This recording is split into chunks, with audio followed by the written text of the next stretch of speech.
Anish from BlackBull Markets. Behind me, the chart of the New Zealand dollar against the US dollar, which has been on a downward slide over the last week from the 70-cent support area all the way down to 68 cents, or just sub 68 cents earlier today. This is amid US dollar strengthening across the board, with expectations mounting on the Fed for rate hikes heading into next year and pressure on Jerome Powell to do the same and start tapering.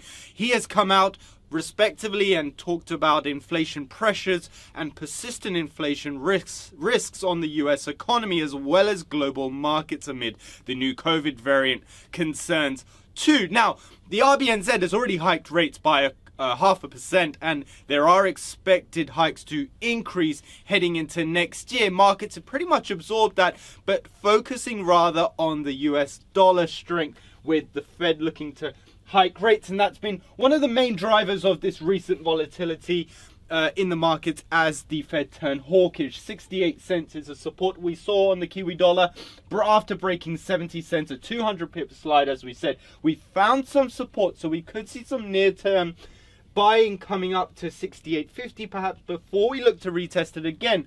What is key is this wick earlier we saw to the upside just before the market closed, which was a low of 67.70.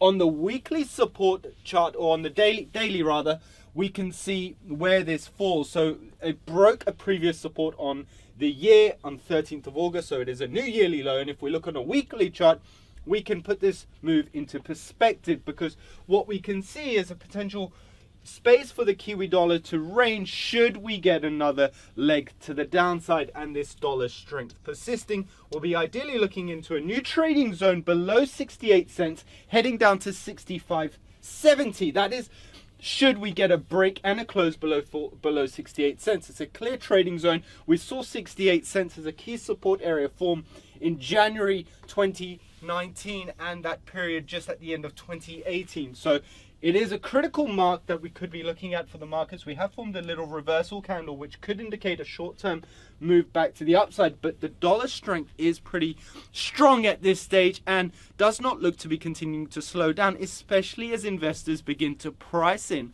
their end-of-year buying decisions. So keep your eyes on this. Equity markets are driving a lot of money flow back into the US as well. The Kiwi dollar is vulnerable, as with the Aussie dollar too. No matter who's hiking rates first, a lot of investors focus on the Fed and decisions from Jerome Powell. So eyes on the Kiwi, and all the best of luck with your trading.